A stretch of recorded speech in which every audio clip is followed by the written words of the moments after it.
All right, welcome to the deep dive where we take a big stack of research and we pull out all the really important stuff just for you, the learner. Think of it kind of like we're doing the reading so you don't have to. And today, we're going to jump into some ideas from a while back, but that still really matter for how we think about education. Yeah, that's right. This deep dive is going to focus on an article from 1990. It was published in the Educational Psychology Review, and it's called Educational Reform: Implications for Educational Psychologists. It was written by Stephen L. Benton and Kenneth B. Hoyt. And what's interesting is this article, it's not actually putting forward a whole bunch of brand new reforms. Instead, it's taking a really close look at some big reform ideas from the mid-1980s and thinking about, how they might actually play out, what their impact might be. Okay, so to understand this article, we really need to look at two major reports that came out in 1986. The first is Tomorrow's Teachers by the Holmes Group, and the second one is A Nation Prepared: Teachers for the 21st Century. And that was put out by the Carnegie Forum on education and the economy. And, you think back to the 80s, there was this real sense that something needed to change in education. Part of that was because of A Nation at Risk, which came out just a few years before. Exactly. And these two reports, Tomorrow's Teachers and A Nation Prepared, they both had the same goal of, trying to improve teaching, to make it better, but they came at it from different perspectives. The Holmes Group was really interested in the structure of teacher education and how rigorous it was. But the Carnegie Forum, they were more focused on how education connects to the economy, how strong the connection was. Right. So on this deep dive, we're going to make sure you understand what these reports were really saying. And just as importantly, we'll look at how different educators responded to these ideas back then. It's like a window into how people were thinking about teacher education. So maybe we should start with the Holmes Group. Could you tell us a bit more about who they were? Sure. So the Holmes Group, it started out as a group of education deans from 17 different universities. They began meeting in 1983. And their name actually comes from Henry Holmes. He was the dean of the Harvard Graduate School of Education way back in 1927. And even back then, he was saying that teacher education needed to be better. So, the Holmes Group, they were trying to carry on that work. Wow, so this is a concern even way back then. So what exactly were the Holmes Group proposing? What did they think needed to change? Well, the article talks about five main areas where they called for action. First, they wanted teacher education to be more, intellectually rigorous. That meant teachers would need a really strong foundation in the liberal arts and sciences, and they'd also need very specific training on how to teach their subjects. That's what they called subject matter pedagogy. So, think about a history teacher. They wouldn't just know history facts, they'd understand how people learn history and how to teach it effectively. The Holmes Group also wanted teachers to have a lot more hands-on experience in real classrooms as part of their training. Right, so a good mix of theory and practice. What else did they want to change? The second thing they proposed was differentiating teacher roles. They realized that not all teachers have the same level of experience or take on the same responsibilities, right? So they wanted to create different roles and certifications for teachers. They envisioned three levels: instructors, professional teachers, and then career professionals.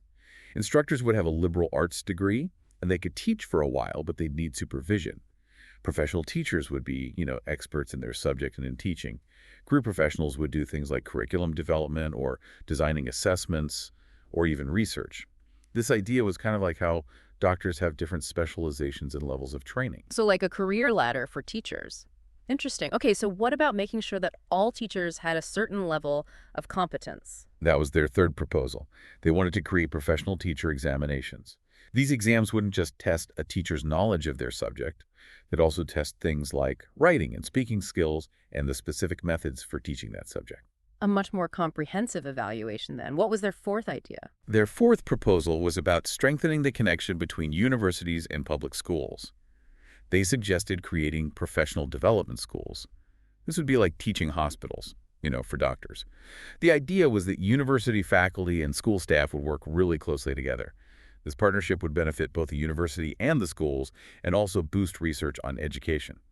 Yeah, I see. Really bringing the theory and the practice together. Okay. And what was the last proposal from the Holmes Group? Their fifth proposal focused on changing the professional roles of teachers. They argued that teachers should have more authority and autonomy, especially in those professional development schools, so they'd have more say in things like budgets and staffing. So the Holmes Group wanted to make some pretty big changes to both how teachers are trained and how they work within the school system. Okay, now let's talk about that Carnegie Forum report, A Nation Prepared. You said it had similar goals to the Holmes Group, but a different emphasis. What was that difference? Right. The Carnegie Forum, they agreed with the Holmes Group on a lot of things, but their report, A Nation Prepared, Teachers for the 21st Century, was especially focused on the connection between education and the economy. They were really responding to the A Nation at Risk report, and they were worried about the United States staying competitive globally. They argued that the jobs of the future would require more knowledge and skills, so improving teaching was essential for preparing the workforce. So basically, they were saying that better teachers would lead to a stronger economy. What exactly did they propose? They outlined 7 main objectives for reform. First, they called for creating a national board for professional teaching standards. This board would set really high standards for what teachers should know and be able to do, and they'd also certify teachers who met those standards. This was meant to be, a gold standard for teaching. A national marker of quality. Okay, what else? Second, they also wanted differentiated staffing, like the Holmes Group, but they envisioned a more detailed system with 5 tiers. There would be support staff, licensed teachers, advanced certificate holders, certified teachers, and lead teachers. Each tier had different qualifications and responsibilities, so it was a very structured approach. A more granular approach than the Holmes Group's 3 tiers. What was their third objective? Their third objective was pretty radical. They said that all prospective teachers should have to get a bachelor's degree in the arts and sciences before they could start their teacher training. Basically, they were suggesting that the traditional bachelor's degree in education might not be enough anymore. They even went so far as to recommend a specific Common Core curriculum for undergraduates, with courses in history, government, science, the arts, and literature. So a really big shift in how we think about teacher preparation. What was next? The fourth objective built on that idea. They proposed a new graduate curriculum leading to a master's degree in teaching. This program would be grounded in research on learning and teaching, and it would also include practical internships with experienced teachers. So all teacher training would be moved to the graduate level. That's a big change. Okay. What about their fifth objective? Their fifth objective was about diversity. They wanted to attract more minority students to teaching, so they recommended creating partnerships between schools, universities, and even businesses to support those students. A focus on equity in the teaching profession. What about their sixth objective? Their sixth objective was about teacher incentives and productivity. They thought the existing system didn't do a good job of rewarding the best teachers, so they proposed linking teacher incentives to student performance. They also wanted to give schools more flexibility in managing resources, maybe by setting goals or letting teachers have more control over their work. Okay, so tying teacher rewards to student outcomes. That's still a big topic today. And what about their final objective? Their seventh objective was about teacher salaries. They argued that teacher pay should be more competitive with other professions that require similar levels of education. They recommended pay scales that took into account a teacher's experience, certification level, and even their productivity. Right, so attracting talent to the profession. Now, the article makes a really important point here. It acknowledges that a lot of experienced educators might have been skeptical about these reform proposals. They'd seen a lot of reforms come and go without much real change. Yeah, exactly. The article even quotes Nisbet and Collins, who said that it is not easy to change educational principles and methods which are well entrenched and sanctified by tradition. And, educational institutions, they tend to be resistant to change. It's just their nature. Right. They brought up the example of how teachers were still using recitation, even though research showed it wasn't very effective. Yeah, it's hard to break old habits. So did these Holmes and Carnegie reforms actually have any impact? Well, the article does point to some early signs of impact. The Holmes Group, they were very active. They set up committees, created regional groups, and developed ways for universities to track their progress. They also started a fellowship program for minority students, held a big conference, and got funding from foundations and the government. So they were putting in a lot of effort to push for their ideas. What about the Carnegie Forum? The Carnegie Forum's report also led to some concrete action. The NEA started encouraging teacher-led standards boards, which aligned with Carnegie's call for national certification. And there were initiatives for mentoring new teachers and providing them with more support. The Carnegie Corporation also funded the development of the National Board for Professional Teaching Standards and research on teacher assessment. And they worked with state governors to implement their ideas. So both of these reports were creating a buzz and leading to real changes. Now, this article is specifically about educational psychology, right? So how did these reform proposals connect to that field? Yeah, so the article goes back in time a bit and reminds us that even in the early 20th century, there were already people calling for university professors and school teachers to work together to improve education. It mentions Charles W. Eliot, William James, and G. Stanley Hall, who were all influential thinkers back then. Then it talks about how educational psychology emerged as a field of study, thanks in part to E.L. Thorndike's textbook. And since then, educational psychologists have been leaders in areas like child development, testing, counseling, and designing instruction. So they've already been making important contributions to education, but why should academic educational psychologists care about these specific reforms? I mean, they're mostly focused on research and graduate students, right? Well, both reports recommended increasing graduate-level coursework on topics related to educational psychology, like research on teaching and learning, human development, and assessment. If those recommendations were implemented, it could really elevate the status of educational psychology within universities and maybe even create more jobs. I see. More recognition and more opportunities. What else in the reports was relevant to educational psychologists? Those professional teacher exams that we talked about, educational psychologists could play a big role in developing and implementing those. They have the expertise in test design and measurement. Right, their skills would be in high demand.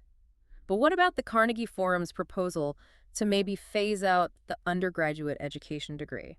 That could have a big impact on educational psychology faculty, right? Because they teach a lot of those undergrad courses. That's a really good point. It's something that educational psychologists would need to think carefully about because it could change their roles within universities. Yeah, a potential challenge for the field. But the article also sees these reforms as a big opportunity for educational psychologists. Absolutely. Both the Holmes Group and the Carnegie Forum, they really emphasize the need for collaboration between different departments within universities. Educational psychologists could be really important bridges between education departments and other departments, like psychology. They have knowledge and skills that could be really valuable in redesigning curricula and developing those national teacher exams. So a chance to become even more influential. Now, the article goes on to describe a study that Benton and Hoyt conducted to see how people felt about these reform proposals. Why was it so important to understand how different groups felt about the reforms? Well, they realized that if these reforms were going to succeed, they needed broad support from the people who would actually be implementing them. You can't just force change on people. The article even quotes UNESCO, saying how important participation is for reform to be successful. Right, you need buy-in from the people on the ground. Exactly. And social systems, especially education systems, they don't like to change. Remember the example of recitation? Well, policy statements don't always translate into real change in practice. You need people to be on board. Okay, so who did Benton and Hoyt include in their study? Who are these key groups? They focused on three main groups. First, they surveyed the members of the Holmes Group, because they were the ones who created those reforms. Second, they surveyed members of Division 15 of the APA, which represents academic educational psychologists. And third, they surveyed members of TESCU, the Teacher Education Council of State Colleges and Universities. TESCU represents a lot of institutions that are really focused on teacher training, and a lot of those institutions weren't part of the Holmes Group. Okay, so they got perspectives from the reformers, the experts, and the people who actually train teachers. It's interesting that the article mentions there were some criticisms of the Holmes and Carnegie proposals even before this study. What were some of those criticisms? Yet not everyone was happy with these ideas. Some people criticized the Holmes Group for being too exclusive and for not representing the full diversity of teacher education institutions. TextU, for example, had their own ideas about how to reform teacher education. So there was already some disagreement before the study even began. Okay, so why did Benton and Hoyt choose those three groups specifically? They chose those three groups because they were the key players. The Holmes Group was pushing for the reforms. TextU represented a large part of the teacher education landscape, and Division 15 had the expertise in learning and teaching.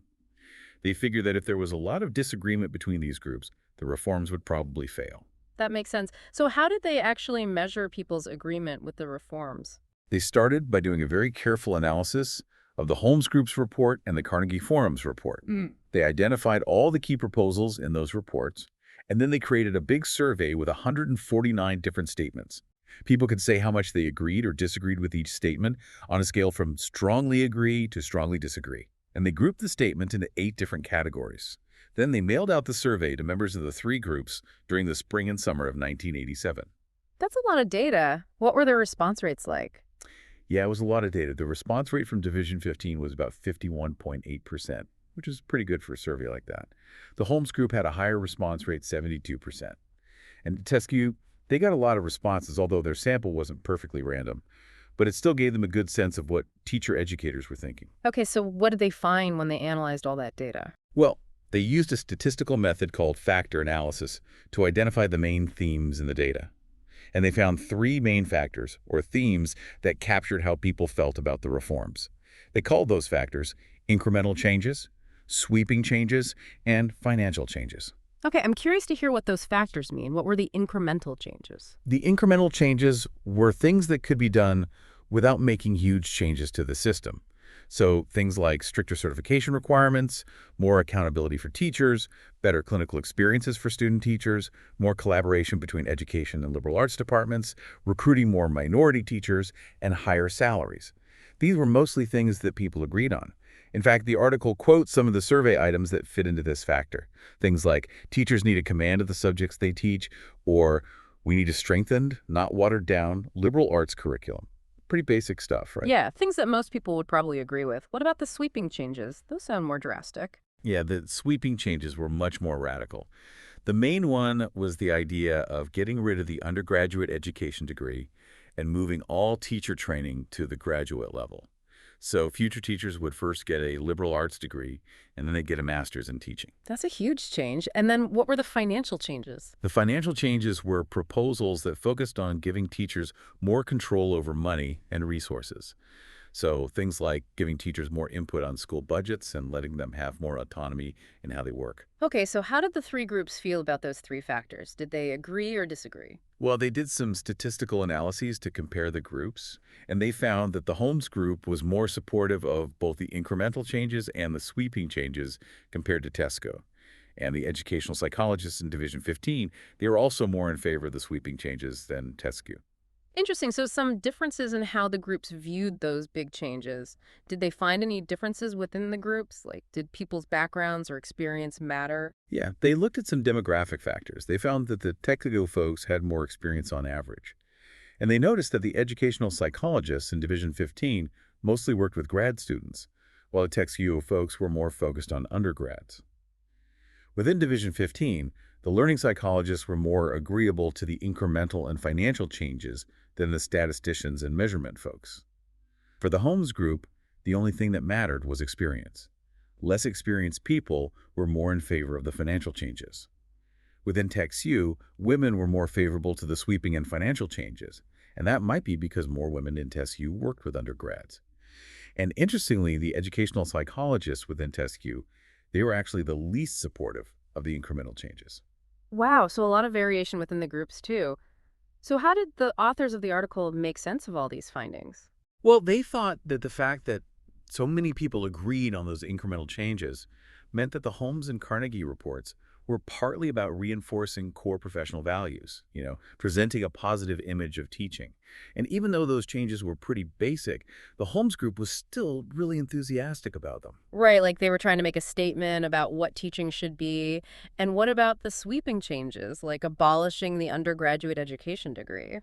Those were definitely the most controversial. The Holmes group and Division 15 were kind of on the fence, but Tuskegee was very much against them. And the authors thought that might be because Tuskegee members had more experience and because they were so focused on undergraduate teacher training. But they also pointed out that there was some opposition to getting rid of the undergrad degree in all three groups. Yeah, a really big point of contention. And what about those financial changes? How did the authors explain the different levels of support for those? They thought that the Holmes group's greater support for those financial changes reflected this broader debate about how to improve teacher quality. Some people thought that giving teachers more control over money and resources would make them more effective and encourage them to stay in the profession. But the authors also cited some research suggesting that money isn't the only thing that keeps teachers happy. Things like being able to transfer to different schools or move to different locations also matter. It's complicated, right? There's no one-size-fits-all solution. So what were the authors' main conclusions about all this variation in opinions?